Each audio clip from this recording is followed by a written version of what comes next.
Assalamualaikum warahmatullahi wabarakatuh.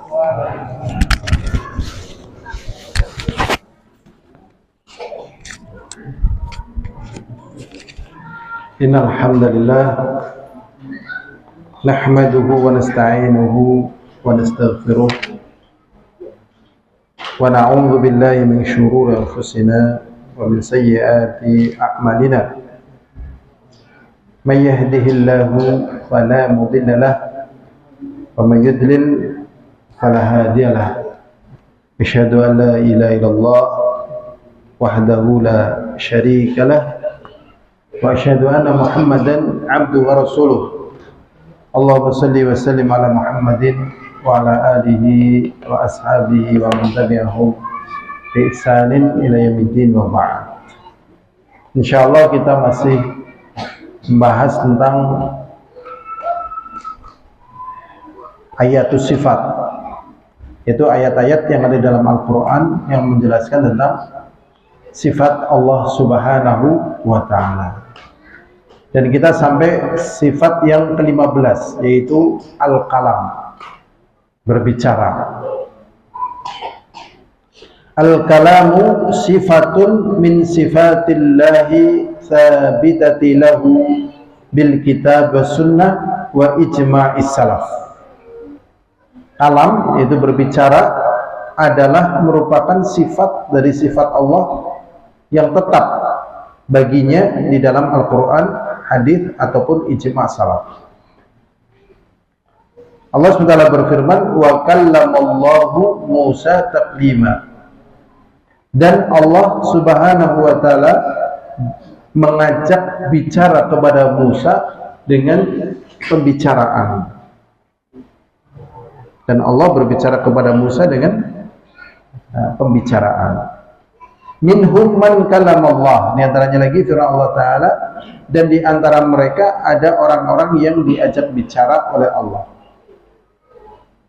Wa qala Nabi sallallahu alaihi wasallam, dan Nabi Muhammad sallallahu alaihi wasallam mengatakan, idza aradallahu ayyuha bi amrihi takallama bil wahyi. Apabila Allah SWT berkehendak memberikan wahyu dengan satu perintah, takallama bil wahyi, maka Allah berbicara dengan wahyu. Hadis ini dikeluarkan oleh Ibnu Khuzaimah dan Ibnu Jarir dan Ibnu Abi Hatim. Wa ajma' salaf ala thubutil kalami lillah, dan salaf udah sepakat atas thubutnya, tetapnya ya, sifat kalam bagi Allah, sifat berbicara bagi Allah. Fa yajibu itsbatu lahu min ghairi tahrifin wala ta'tilin wala takyifin wala tamthil. Maka wajib menetapkan sifat kalam bagi Allah tanpa tahrif, tanpa merubah-rubah, ya, merubah-rubah. Ya, misalnya wa kallamallaha, itu merubah, ya, melafaz apa? Harokatnya, ya. Musa taklima. Padahal yang betul adalah posisi marfu, wa kallamallahu. Dan Allah mengajak bicara, tetapi dirubah menjadi wa kallamallaha, dan ya, Musa mengajak bicara kepada Allah. Itu tidak boleh, karena ayat yang turun adalah wa kallamallahu. Merubah-rubahnya itu nggak boleh.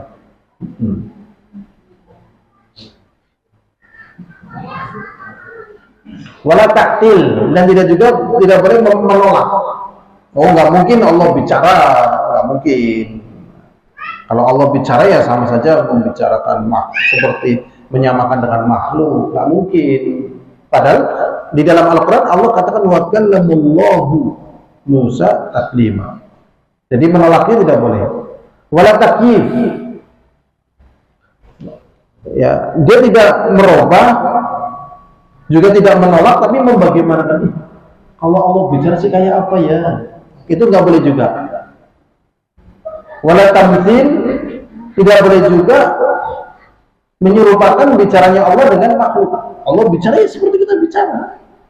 Nah, ini tidak boleh semuanya. Jadi tidak boleh merubahnya, menolaknya, membagaimanakannya dan menyerupakannya dengan makhluk. Tapi menetapkan ya, kalam bicara ya, secara hakiki, secara nyata bagi Allah sesuai dengan keagungan dan kemuliaan Allah.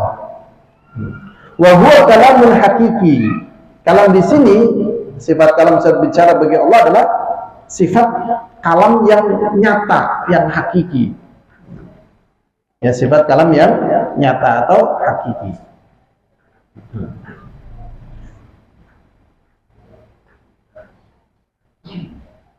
Yaliku billah, sesuai dengan keagungan kemuliaan Allah.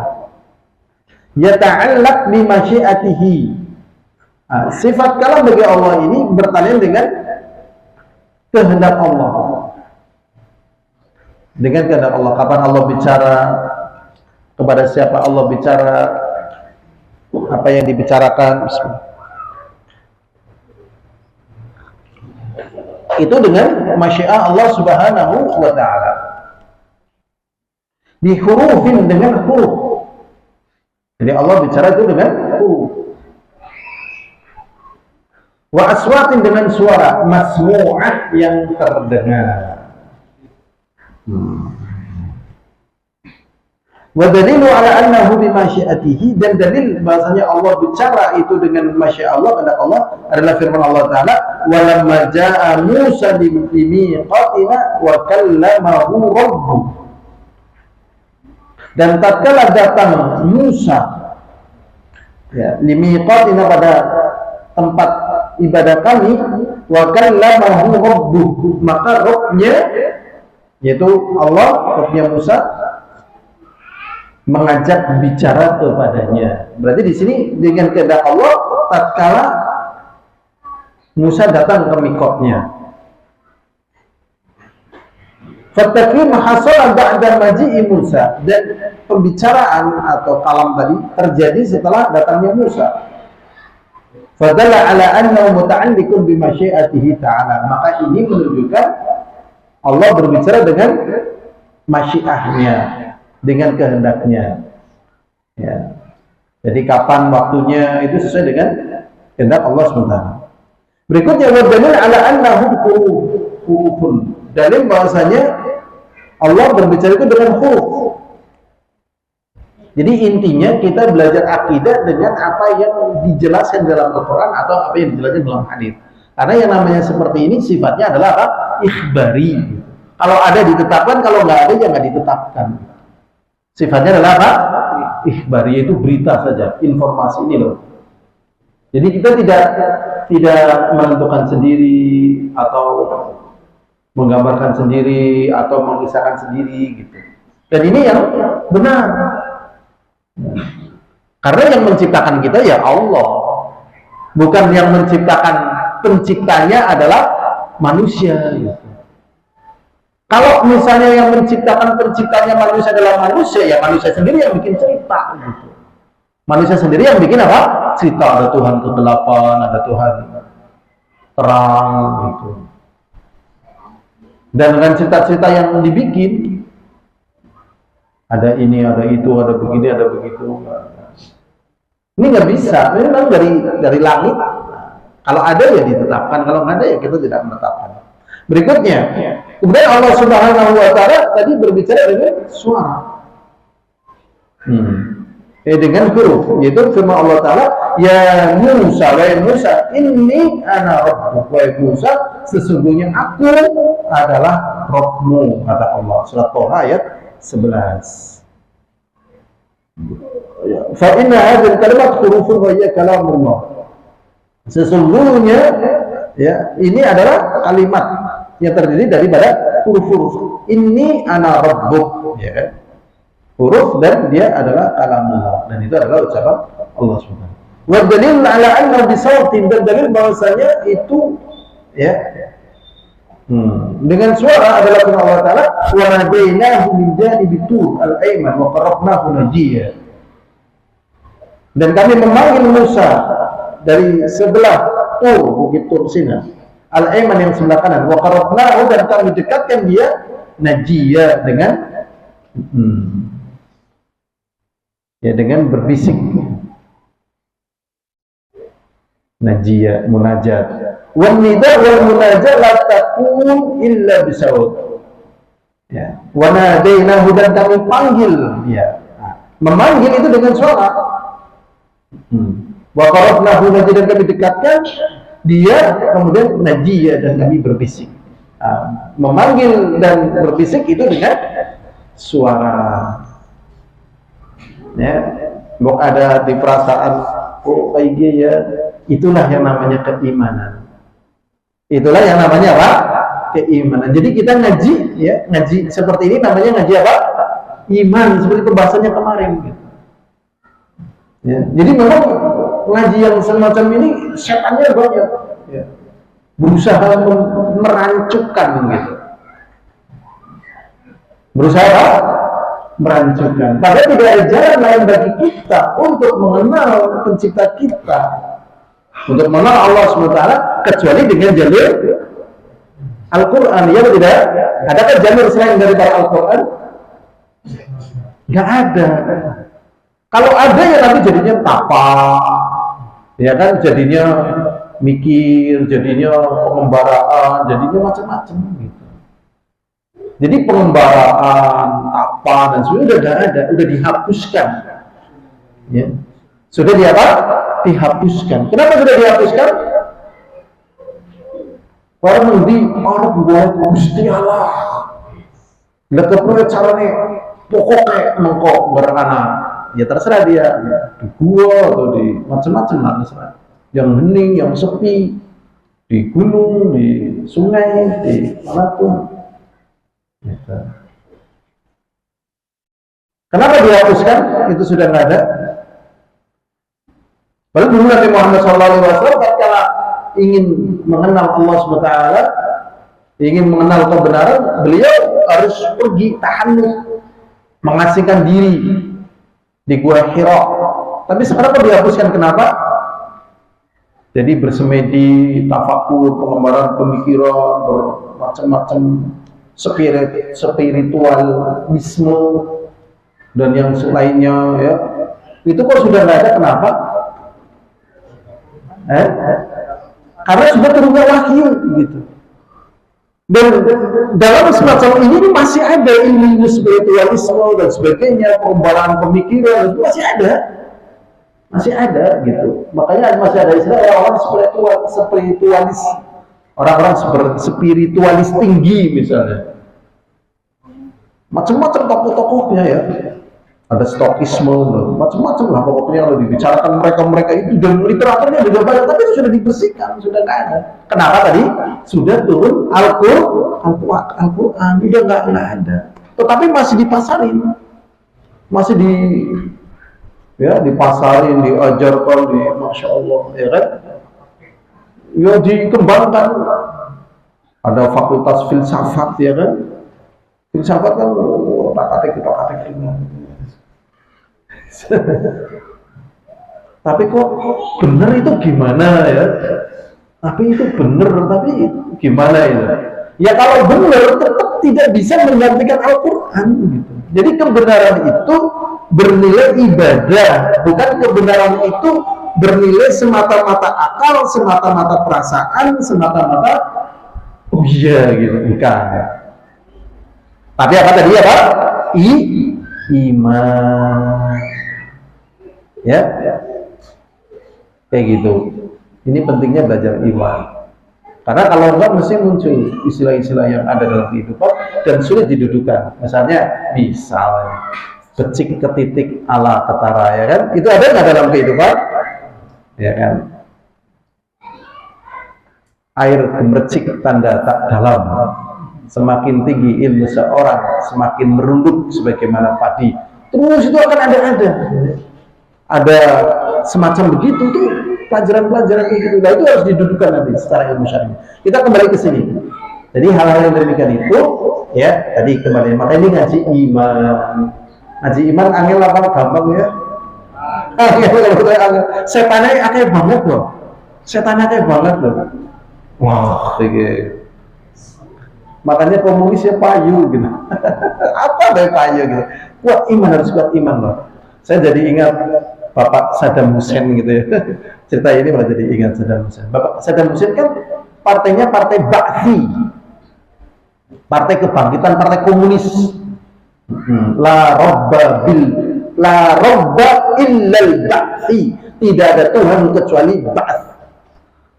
Dan orang partai komunis itu, partai Pak Saddam Hussein. Ya, dan para pengikutnya juga demikian, bidam waruh loktika ya Saddam, dengan darah dan nyawa kami membela engkau ya Saddam. Tetapi pada perjalanan tatkala mau digantung dia itu minta Al-Quran dan bersyahadah itu. Masya Allah. Jadi ini faktor hidayah, coba bayangkan. Jadi Islam memang datangnya dari mana? Jazirah Arab ya, dari Timur Tengah. Tetapi Jazirah Arab juga payu pemikiran-pemikiran yang merusak daripada Al-Quran, payu. Buktinya Pak Saddam Hussein juga, ya kan? Payu. Terus Pak siapa lagi nih? Muammar Gaddafi, ya kan? Payu mana? Si siapa mana kayak? Si kita ambruk, jenane Bashar Assad, payu.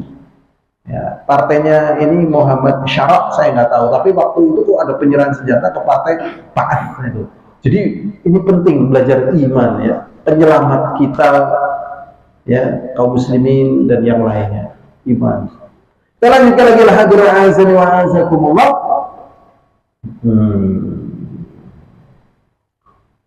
Warawa Abdullah bin Unais dari Nabi sallallahu alaihi wasallam, diriwayatkan dari Abdullah bin Unais dari Nabi Muhammad sallallahu alaihi wasallam, sesungguhnya beliau berkata, yuhsyarullahu khalaiq.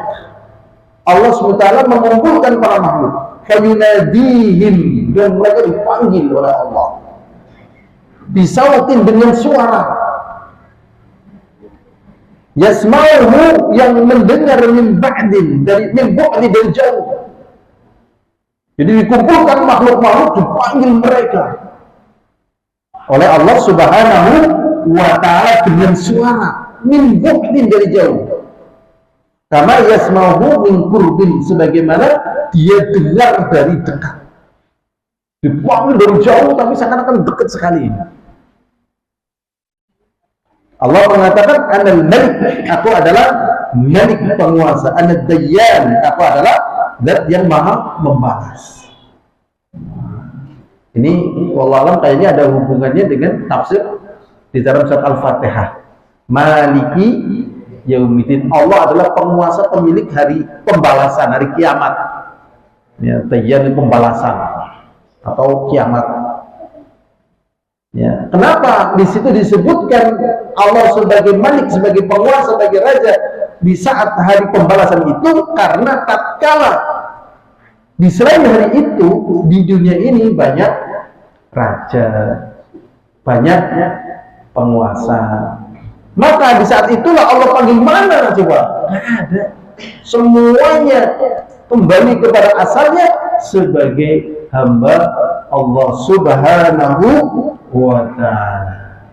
Nah, sekarang sebelum kita lanjutkan, kita ingin bertanya ya. Saya sendiri juga ngecek taklim saya ini bener nggak? Karena kemarin saya ngomong ya, Allah SWT itu berbicara pakai bahasa Arab gitu. Takutnya saya salah gitu kan. Memang di sini tidak disebutkan pakai bahasa Arab. Tetapi Allah turunkan Al-Quran dengan bahasa Arab, ya kan? Nah, sebelumnya pakai bahasa yang lainnya. Ya. Nah, kemudian saya nyari fatwa. Nah, ternyata di situ ada dari Lajnah Daimah, ya. Pertanyaannya begini, ya, ada datang saya, ya Allah, ditanyakan, besok kan kita akan ditanya oleh Allah, besok di hari kiamat kita akan ditanya satu persatu. Kita ditanya oleh Allah bareng-bareng apa siji-siji, satu-satu, tanpa hijab dan tanpa penterjemah.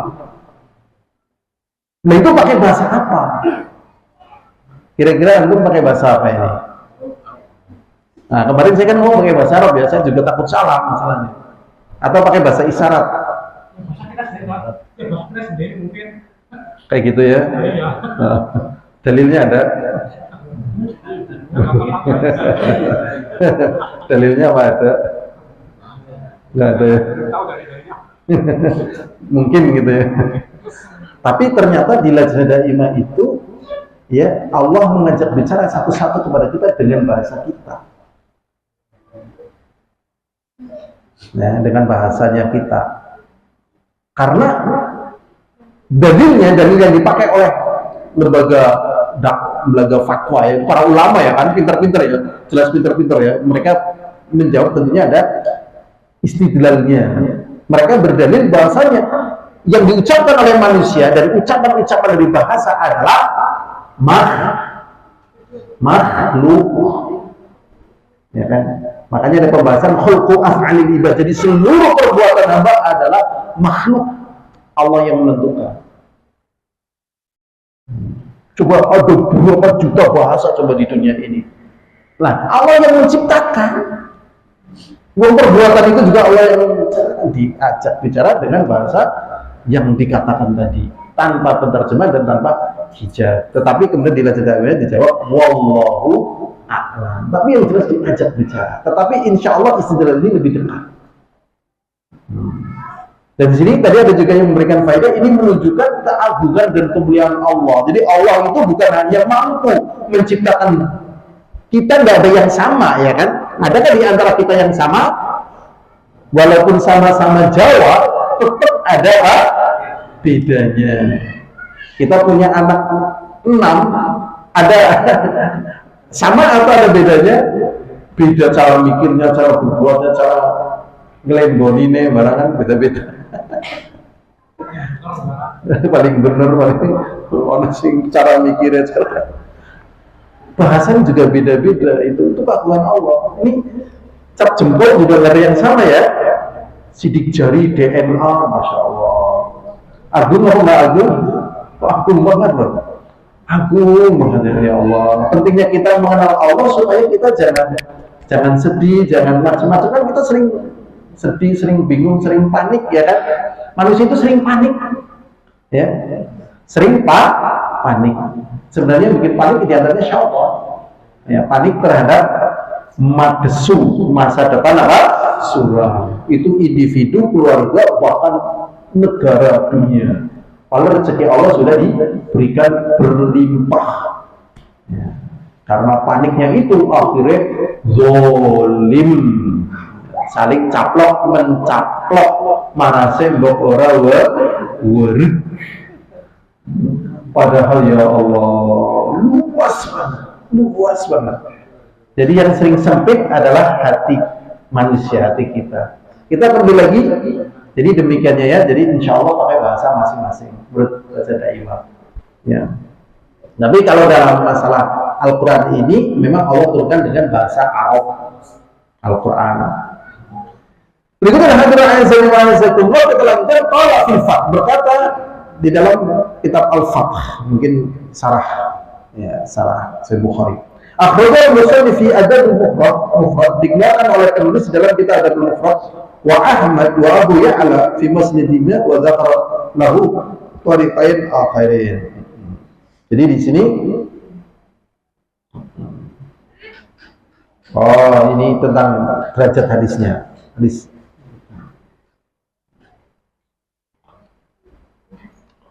disebutkan dua jalan yang lain. Berikutnya ada jalan riwayat hadisnya tadi. Berikutnya wa kallamallahu ta'ala qadim an-na'u hadithul ahad. Ini ada kata-kata ya, kalam qadim.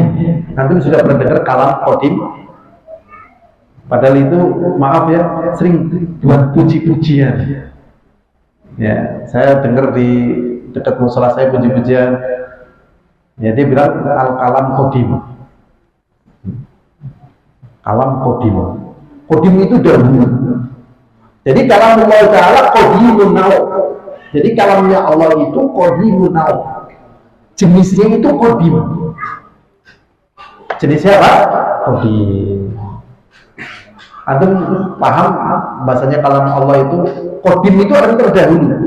Jadi jenis ucapannya Allah SWT adalah qadim, terdahulu. Maksudnya bagaimana?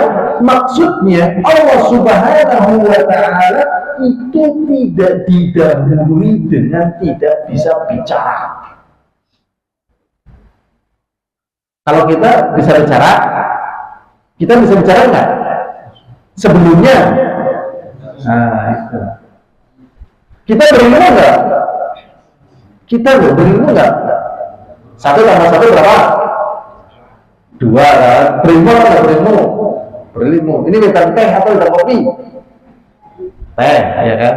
Berilmu atau tidak berilmu? Berilmu. Allah berilmu atau tidak berilmu? Berilmu. Cuman ilmunya kita itu diawali tidak tahu. Sedangkan ilmunya Allah tidak diawali dari ketidaktahuan.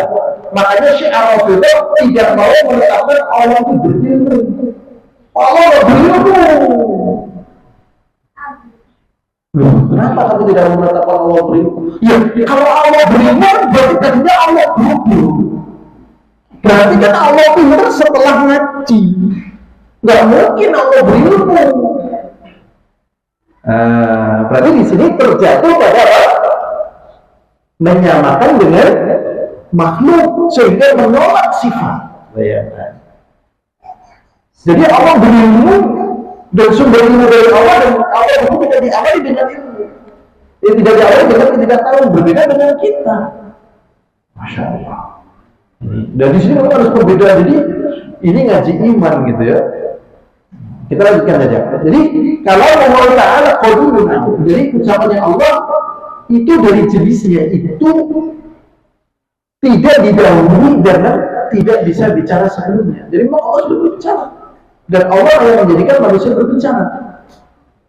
Hadithul ahad. Adapun kapan bicaranya lah, ini sesuai dengan kehendak Allah Subhanahu wa Ta'ala. Berikutnya, wa ma'na qadimun naw, dan makna daripada qadimun naw jenisnya adalah terdahulu, Allah yang yazal wa yazal mutakalliman. Bahwasanya Allah senantiasa berbicara. Laisa kalamu haditsan minhu ba'da lam yakun, dan bukan berarti Allah itu baru bicara yang tadinya itu tidak bicara. Jadi memang ya berbeda dengan makhluk, seperti Allah memiliki sifat hidup. Kita tadinya nggak ada jadi ada, Allah enggak seperti itu. Ya, terus menerus dalam kehidupan, dan sumber kehidupan adalah dari Allah Subhanahu wa Ta'ala. Berikutnya makna hadithul ahad, dan makna daripada hadithul ahad ya, secara munculnya itu perkata anak ahada kalamihi, yaitu salah satu atau perkata dari ucapan Allah Ta'ala. Kalam itu pembicaraan Allah al-mu'ayyan, yang tertentu, al-maksus yang khusus, hadithul baru. Gitu. Kalau dari sifat kalamnya sudah terdahulu, tapi tatkala Allah berbicara ya, sesuai dengan kehendak Allah itu baru. Li'annahu muta'alliqun bi masyiatihi, karena ini bergandengan dengan kehendaknya Allah. Mata sya'a takallama bima sya'a kaifa sya'a. Kapan Allah berbicara? Ini yang menjadi pembahasan tadi ya. Makanya kita tidak, taklim yang kemarin Allah berbicara pakai bahasa Arab itu saya cabut ya. Jadi di sini memang Al-Quran diturunkan pakai bahasa Arab. Cuma nanti kalau Allah ngajak bicara per individu menurut penjelasan dari Imam tadi dengan bahasa masing-masing. Kenapa di sini ada penjelasan? Mata sya'a takallama bima sya'a kaifa sya'a. Jadi Allah berbicara itu kapan saja yang Allah kehendaki. Kapan waktunya bebas, terserah Allah. Takallama bima sya'a, dan Allah berbicara dengan apa saja yang Allah kehendaki.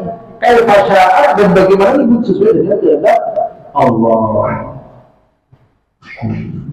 Dan ini tidak mungkin sama dengan apa? Makhluk. Karena makhluk tidak bisa melakukan hal-hal yang demikian itu. Maka sesuai dengan keagungan dan kemuliaan Allah Subhanahu wa Ta'ala. Berikutnya kita selesai ya, bahwasanya Allah memiliki sifat bicara. Sudah selesai pembahasan. Berikutnya al-mukhalifuna li ahli-sunnah fi kalamillahi ta'ala. Sekarang firqah-firqah atau sekte-sekte yang menyelisih ahli-sunnah wal jamaah di dalam meyakini sifat kalam bagi Allah. Yang pertama adalah Jahmiyah. Jahmiyah itu pengikutnya Jahm bin Safwan, tokoh. Ya. Kalau keyakinan Jahmiyah, laisal kalam min sifatillah. Ya kan? Dia langsung membantah. Berbicara itu bukan termasuk dari sifat Allah. Wa inna ma huwa khalqun makhluqillah. Dia meyakini bahwa ini berbicara itu makhluk dari makhluknya Allah. Yang lukuhum fil hawa, yang Allah ciptakan di udara. Jadi kalau itu bukan sifat Allah tapi makhluknya yang Allah ciptakan di udara. Nah, dalil tentang Allah menciptakannya itu di udara mana dalilnya? Pembuktiannya apa? Ya kan tidak ada. Allah bukan dari Yesma ini, apa di tempat yang dia mendengarnya. Wa idhafatu ila Allah, ada penyadarannya kepada Allah adalah idhafatu khalqin aw tasyrif, adalah penyadaran khalqin, perbuatan atau kemuliaan. Misalnya naqatullah, seperti ontanya Allah. Ontanya Allah itu artinya onta yang Allah ciptakan. Wa baitullah, dan rumahnya Allah itu artinya pemuliaan. Sampai di sini bisa dipahami, sampun dipun pahami apa derek? Mandar. Yang lainnya mandar atau derek? Kenapa? Sebelah lotok. Nek niki mandar misalnya. Coba, apakah panjenengan sedaya lotok kalau masalah ini? Apa belum? Mas Felika paham? Mas Felika paham? Jadi begini, intinya kan kalau dalam bahasa Arab itu kan ada yang namanya idhofah itu khalqin atau tasyrif. Khalqin itu penciptaan. Ya, penciptaan misalnya contoh naqatullah, ontanya Allah. Apakah Allah nyara onta? Kan enggak, maksudnya onta itu adalah ciptaannya Allah. Baitullah, apakah Allah membuat rumah di situ? Bukan, tapi itu sebagai pemuliaan dari tempat itu untuk beribadah kepada Allah. Itu Jahmiyah mengatakan begitu. Sehingga tatkala kalamullah dia tidak mau, Allah tidak berbicara, itu berbicara itu makhluk. Ini Jahmiyah. Nah, salahnya dari mana? Salahnya yang pertama, ya, salahnya dari mana? Annahu khilafu ijma'is salaf. Bahasanya keyakinan Jahmiyah ini menyelisihi kesepakatannya para sahabat. Para sahabat tidak ada yang mengerjakan begitu. Jadi kenapa di dalam doa itu ada patokannya sahabat? Itu kalau nggak ada patokannya, ya orang bingung kan? Kenapa dalam hidup itu ada patokan Al-Quran? Kalau ada patokan Al-Quran, bingung kan? Semua bisa membuat hukum supaya jadi benar. Kenapa? Lah, versi. Semua orang bisa bikin benar nanti. Contoh, zina, misalnya buat contoh. Zina halal apa haram? Orang akan berpikir halal, yang itu hak manusia kok. Jadi tidak merugikan.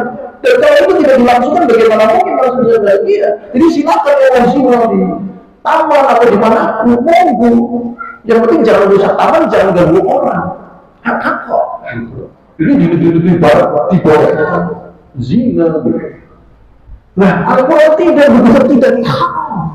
Jadi Al-Quran itu untuk menentukan gitu loh arah hukum dan arah kehidupan manusia. Kalau ada pegangan semacam ini, ya semua orang bisa bikin hukum. Begitu. Gimana pembuatan? Gimana jelas. Jadi itu patokan. Apa yang boleh dalam Al-Quran? Di sini nggak mau Allah ngomong. Tapi kamu itu kembalinya kepada Allah. Dan Allah mau terima kamu. Kalau tidak kembali kepada Allah, tidak ada pemilik langit dan bumi dari selain Allah Subhanahu wa ta'ala. Dan dunia masih bisa turun entah udah mati gentayangan nanti aja. Ya Allah, ini loh jadi permasalahan. Lah, kalau percaya kalau Al-Quran, apa ada? Iya, mau ketemu deh. Dan itu pasti. Karena Allah sudah membuktikan kebenarannya. Sudah dibuktikan oleh Allah kebenaran. Nah, itulah makanya Al-Quran, hadis, agama itu sebagai patokan itu. Makanya kalau manusia tidak mau meletakkan patokan itu dengan patokan yang Allah letakkan itu, justru dari terobak-abrik, bingung gitu. Tujuan hidup untuk apa dan sebagainya. Contoh ya, kita lihat kehidupan orang kafir. Kata-kata ini menyakitkan apa ya? Kehidupan orang kafir itu kan kehidupan dalam dunia syaitan. Misalnya dalam hal yang sangat gampang lah, wajahnya dirubah jadi kayak kucing, wajahnya dirubah kayak monyet, dan seterusnya. Ada surat kucing, akhirnya dibikin operasi plastik kucing, monyet, macan, bahkan di Jepang ada yang bikin menjadi anjing gitu. Nah, terus otakmu ini, ya Allah, kepelintir gitu. Dan seperti orang itu kepelintir tadi, nggak ada kekuatan iman. Ini iman itu yang menjadi kemanusiaan kita sebagai manusia. Cuma orang-orang beriman itu memang dihantam oleh orang kafir dari sisi harta. Dari sisi apa? Harta. Karena orang kafir memang dalam sisi harta ya lebih kaya. Lebih kaya atau lebih miskin?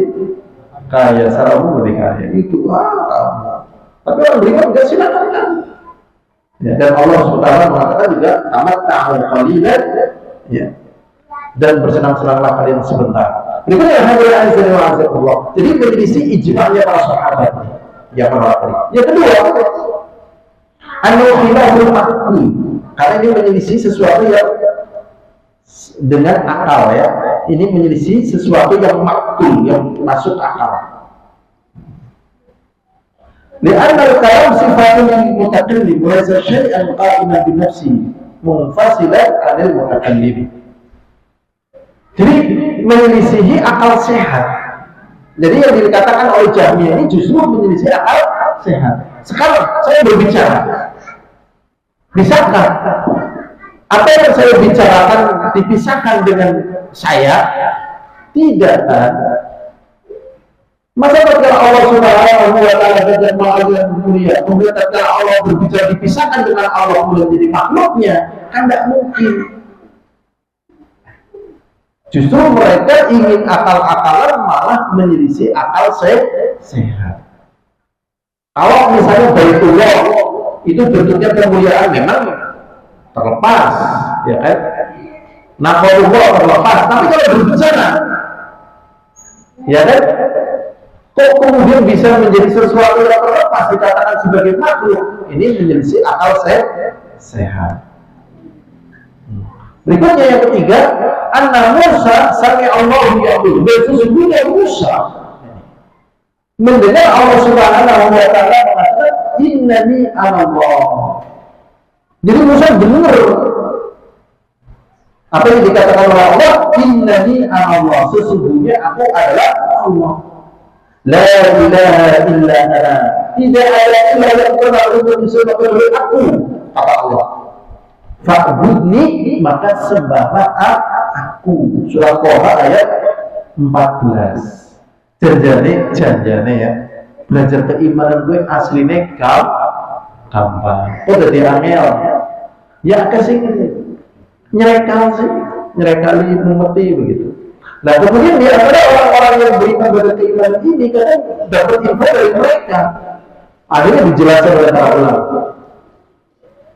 Aslinya kan prosesnya itu apa yang diberitakan oleh Allah dan apa yang disampaikan oleh Rasul. Ya udah kita beriman. Tetapi kemudian mereka merusaknya sehingga kemudian dijelaskan letak kerusakannya.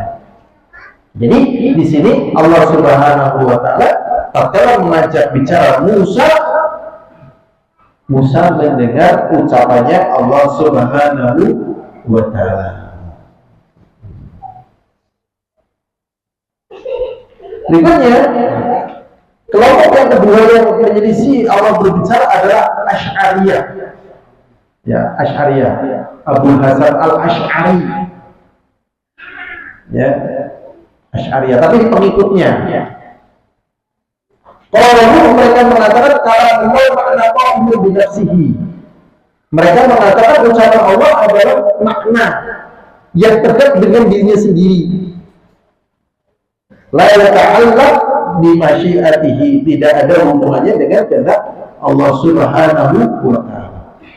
Wa hadhihi al-asma' al-masmu'ah makhluqah.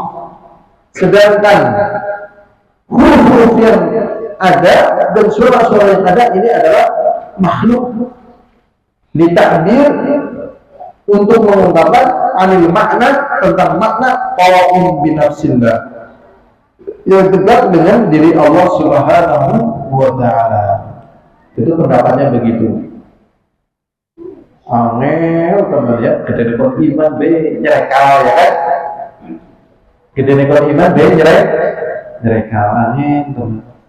Kok bisa angel seperti ini, kenapa sih? Itu kemasukan ilmu filsafat gitu. Ya, jadi memang ilmu filsafat itu ngeri ya, dan itu sudah tua Allah. Sudah tua. Ya, ilmunya sudah tua sekali. Jadi dulu Alexander the Great itu belajar ilmu dari Aristoteles. Itu kalau kita lihat di masa itulah zamannya Nabi Isa itu. Pakai ilmu apa? Ilmu filsafat. Filosof ya. Namanya filsafatnya ilahiyun masyiyun. Filsafatnya Aristoteles apa namanya? Ilahiyun masyiyun, yaitu mengajarkan tentang ketuhanan. Masyiyun itu artinya dia ngajari santri-santrinya sambil jalan-jalan. Itu dijelaskan di dalam kitab ya, kitab Aqidah Thahawiyah. Kita lanjutkan. Ini ucapannya Asy'ariyah. Bertanya bagaimana annahu minahu ijma'u salaf. Pendapat mereka tentang masalah ini menyelisihi pendapat salaf. Yang kedua, annahu khilaful adillah. Yang kedua, menyelisih dalil. Jelas ya. Li'anna tadullu ala anna kalam Allah yasma'. Karena di dalam dalil menunjukkan bahasanya ucapannya Allah terdengar. Wala yasma' illa bisraul. Dan tidak mendengar kecuali dengan suara. Wala yasma' al-makna al-qa'il binafsi. Ya, tidak ya, terdengar makna yang tegak sendiri. Ini sudah jelas ya, intinya sifat bagi Allah Subhanahu wa ta'ala diantaranya adalah kalam, berbicara sesuai dengan keagungan dan kemuliaan Allah Subhanahu wa ta'ala. Di sini ada yang menyelisih, yaitu Jahmiyah dan Asy'ariyah. Tetapi itu tadi menyelisih dalil dan sebagainya. Jadi yang benar sebagaimana apa yang ada di dalam dalil. Sebelum kita lanjutkan, kalau mau ada pertanyaan tak apa-apa, karena setelah ini babnya sudah beda. Babnya sudah beda. Jadi yang menjelaskan tentang sifat yang terakhir adalah sifat kalam bagi Allah Subhanahu wa ta'ala, dengan suara, dengan huruf ya, sesuai bertalian dengan kehendak Allah. Tidak ada ya. Jadi intinya tadi ya, Allah memiliki sifat kalam. Berikutnya hadirun azan wa azanullah. Masih ada waktu. Iman itu relata di ucapan dengan lidah, diyakin dalam hati, dan amal-amal langkah badan. Yang kedua, makan, berjilbab, tapi teranjang yang begini. Jadi iman itu i'tiqadun bil qalbi wa iqrarun bil lisan wa amalun bil jawarih. Jadi keyakinan dalam hati ini definisi bahasa. Ya, jadi iqrarun bil lisan memang diucapkan keimanan itu. Wa i'tiqadun bil qalbi, dan memang diyakini sesuai hati. Jadi hati dan ucapan sama. Wa amalun bil arkan dipraktekkan dengan anggota badan. Itu definisi iman. Ya, yazidu wa yanqus, yazidu bil ta'ah wa yanqusu bil ma'siyah. Iman itu bertambah dan berkurang. Yazidu bil ta'ah, bertambah dengan ketaatan, wa yanqusu bil ma'siyah, dan berperang dengan kemaksiatan. Jadi kalau kita ngaji seperti ini, ya kita mengikuti apa yang dulu para sahabat belajar dan beriman, maka ini namanya ketaatan.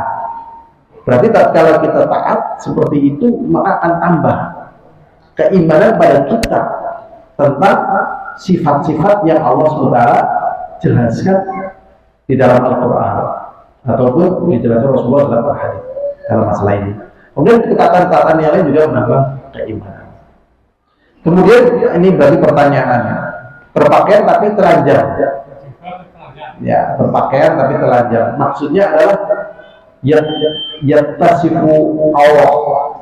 Ya, yattasifu awal pakaian tapi membentuk awal. Yang membentuk apa?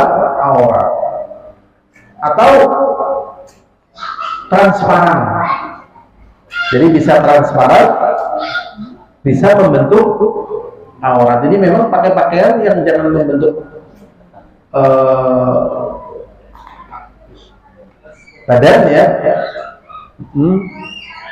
Istilahnya ya, lebar dan juga tidak tembus pandang. Ya, tidak tembus pandang, berarti tebal dan demikian. Jadi itu pakaian ya, pakaiannya. Kalau laki-laki nggak apa-apa. Sebenarnya laki-laki juga harus menutup aurat begitu. Cuma kan secara umum pakaiannya laki-laki mesti menutup aurat gitu. Kenapa ini lebih banyak kepada perempuan? Karena memang perempuan itu seluruhnya adalah aurat. Semuanya adalah aurat. Kalau suaranya apa? Aurat atau bukan aurat? Ada yang mengatakan suara wanita itu bukan aurat, tapi fitnah. Coba suara diperintahkan untuk dijilbabi nggak? Suaramu dijilbabi kan aurat gitu. Dijilbabi dong, suara aurat loh. Ada nggak tentang itu? Nggak ada. Tetapi apa? Fitnah. Memang perempuan begitu. Ya, dan itu perlindungan Allah kepada kaum muslimin. Dan intinya ya saling tolong menolong ya, baik laki ataupun perempuan. Jadi perempuan punya senjata ampuh apa yang telah Allah berikan pada dirinya. Laki-laki punya kekuatan yang tidak ada pada perempuan, punya kelemahan. Nah ini saling menjaga, ya. Saling apa? Menjaga. Tapi makanya masalah pakaian itu yang berpakaian tapi telanjang ini buat perempuan. Karena tubuh laki-laki kan beda dengan perempuan, sehingga laki-laki tidak ada hajat untuk sebagaimana perempuan, ya kan? Pandangan kan? Ya, hijabnya laki-laki adalah menundukkan pandangan. Orang laki-laki nggak menundukkan pandangan. Oh, jadi pintar. Iya betul. Kayaknya itu saja yang bisa kita pelajari. Insya Allah dalam kesempatan yang datang kita membahas tentang Al-Quran yang mulia. Berarti selesai tentang ayat-ayat sifat.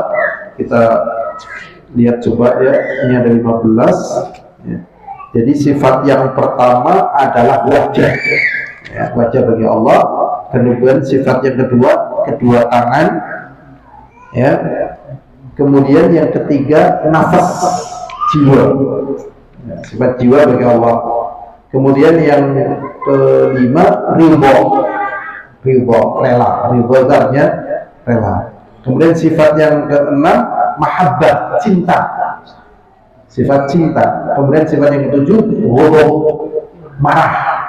Ya, ghadab itu artinya marah. Walaupun juga ada sifat namanya intiqam, tapi di sini nggak disebutin. Intiqam artinya syadidul ghadab. Ya. Kemudian sifat sukhat. Sukhat itu juga artinya sama dengan ghadab, mirip ya, marah juga, benci. Ya. Kemudian sifat yang ke-10 nuzul, turun. Yang ke-11 ajab. Ajab itu artinya heran. Kemudian yang ke-12 dhahak, tertawa. Kemudian yang ke-13 istiwa 'alal 'arsy. Ya, beristiwa di atas arsy. Kemudian yang ke-14 tinggi.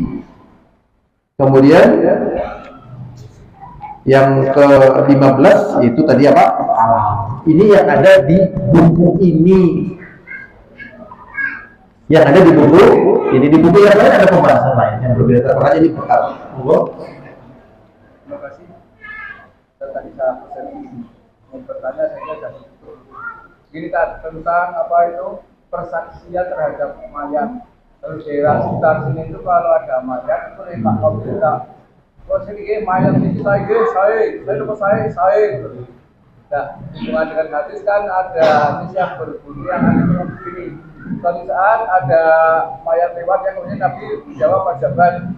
Kemudian ada satu lagi mayatnya orang yang baiklah, yang wajaban. Nah, berdasarkan itu apakah kita boleh misalnya ditanya oleh Pak Tom ini ada apa? Baik saya jawab wajaban seperti itu.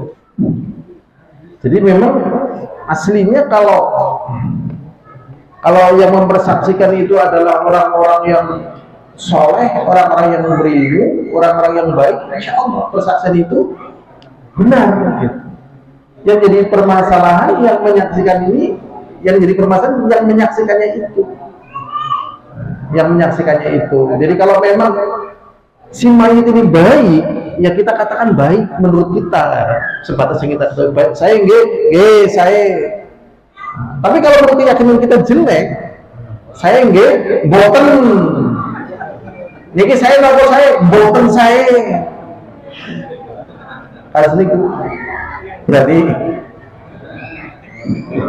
enggak? Saya menurut saya boten saya. Kalau kita ngomong saya, padahal itu tidak saya, ini nanti juga dia akan ditanggung jawab di hadapan Allah. Iya. Itu. Ya kalau lebih baik jadinya ya kalau ditanya sih saya nggak saya gitu. Niki surga mau surga dumo. Kadang itu kayak semacam dikondisikan gitu ya, dikondisikan suruh bilang saya walaupun tidak pernah sholat ya saya gitu. Nah itu. Artinya kan pasti dapat pertanyaan. Saya boten saya. Ini saja yang bisa kita pelajari, yang kita sampaikan. Semoga bermanfaat. Semoga Allah menjaga kita, keluarga kita, masyarakat kita dalam keimanan. Wallahu a'lam bishawab. Alhamdulillah alamin. Assalamualaikum warahmatullahi wabarakatuh.